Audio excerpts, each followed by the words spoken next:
Halo teman Logos Indonesia, selamat berjumpa lagi di channel kebanggaan kalian ini. Pada video kali ini kami akan memberikan masalah psikolog tentang 10 langkah psikologis untuk membuat perencanaan yang realistis.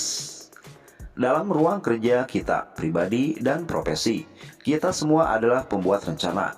Kerap kali kita berdiri di hadapan papan tulis, mencoba merangkai ide dan rancangan, menyusun timetable, membentuk agenda dan daftar urusan yang panjang.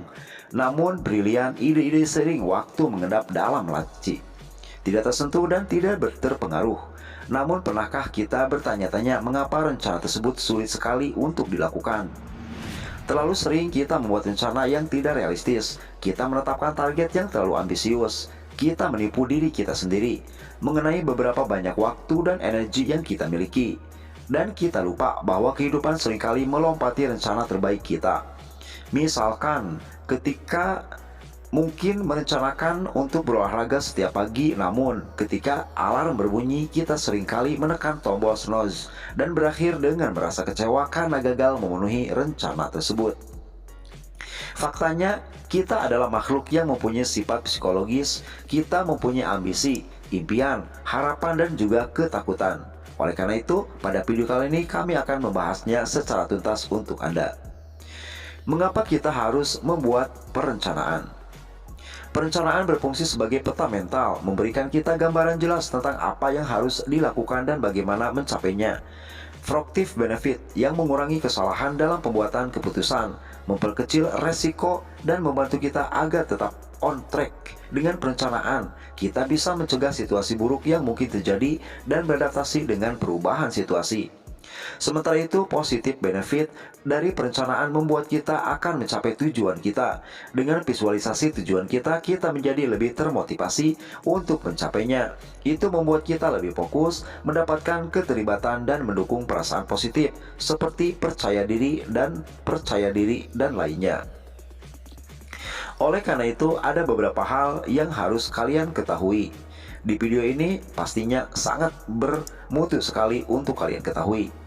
Salah satunya 4 langkah dasar dalam perencanaan. Secara teoritis, perencanaan melalui 4 tahapan, teman. Menetapkan tujuan adalah langkah pertama dan mungkin paling penting. Tujuan harus smart, spesifik, dapat diukur, dapat dicapai relevan, dan juga waktu terikat. Langkah kedua yaitu merencanakan tindakan. Pikirkan tentang apa yang perlu dilakukan untuk mencapai tujuan tersebut. Tuliskan langkah-langkah ini dan buat jadwal yang jelas. Selanjutnya, mengevaluasi kemajuan adalah langkah ketiga. Periksa apakah kalian berada di jalur yang benar. Jika tidak, apa yang perlu diubah dalam tindakan Anda. Dan yang terakhir, menilai kinerja secara keseluruhan adalah langkah terakhir.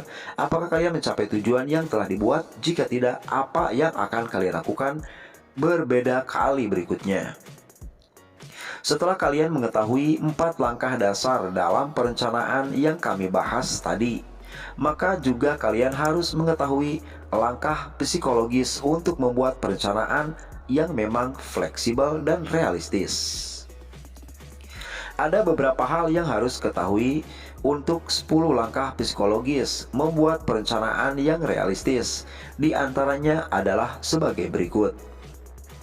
Yang pertama, pahami motivasi diri sendiri.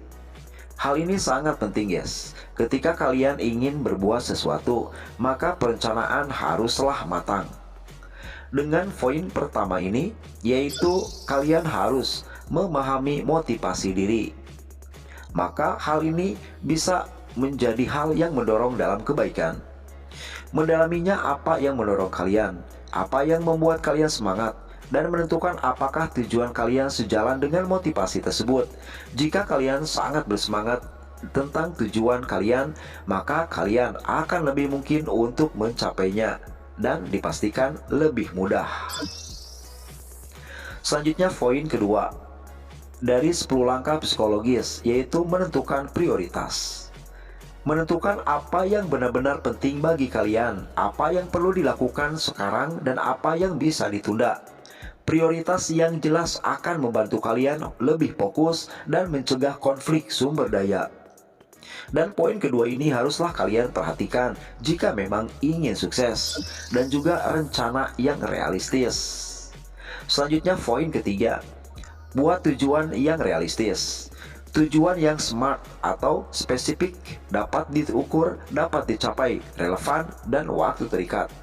Hal tersebut dapat membantu memastikan bahwa kalian tidak mencoba melompat lebih jauh dari yang bisa kalian capai. Dikarenakan haruslah realistis ketika membuat schedule dan lain sebagainya. Selanjutnya poin nomor 4, visualisasikan hasil yang diinginkan. Kalian bisa membayangkan bagaimana sukses akan tampak dan dirasakan di depan mata kalian. Kalian bisa melakukan visualisasi tersebut, bisa membuat tujuan kalian tampak lebih nyata dan achievable. Dan hal ini memang direkomendasikan agar kalian bisa lebih percaya diri dengan tujuan dan rencana yang akan kalian lakukan. Selanjutnya poin nomor 5, membuat rencana aksi terperinci. Rencana yang baik melibatkan langkah-langkah yang jelas dan waktu yang ditentukan.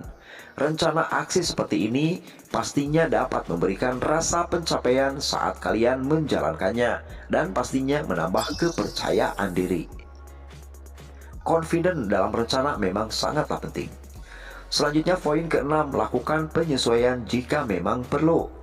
Jika kalian menemui kendala, bukan berakhirnya segalanya.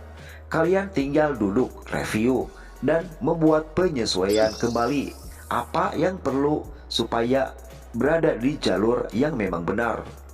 Track adalah salah satu hal yang harus kalian perhatikan. Selanjutnya, poin yang bisa kalian lakukan juga agar bisa mendapatkan psikologis yang memang bagus dan membantu dalam perencanaan yang realistis. Hal ini sangat penting dan harus kalian ketahui. Di poin nomor 8, memberikan waktu. Berikanlah waktu untuk diri sendiri. Implikasi psikologisnya yaitu jika semua waktu kalian habiskan untuk bekerja menuju tujuan, maka kalian bisa merasa lelah dan kehilangan motivasi. Pastikan ada waktu untuk relaksasi dan hiburan untuk diri sendiri. Selanjutnya, poin nomor 9, merayakan kemajuan kecil. Setiap langkah menuju tujuan adalah kemenangan. Jadi pastikan kalian merayakan kemajuan, tidak peduli seberapa kecil hal tersebut. Ini bisa jadi cara yang bagus untuk menjaga motivasi tetap terdukung. Oleh karena itu, silakan lakukan rayakan kemajuan kecil. Selanjutnya, nomor 10, tetap bersikap fleksibel. Selalu siap untuk mengubah pendekatan atau rencana jika situasi memang berubah. Jangan takut untuk mencoba hal baru jika rencana awal tidak berjalan seperti yang kalian harapkan. Dengan mengikuti sejumlah langkah di atas, dibantu dengan pemahaman diri yang kuat dan juga kemampuan untuk tetap fleksibel dan adaptif, maka kita akan dapat menciptakan dan berkomitmen pada rencana. Terima kasih.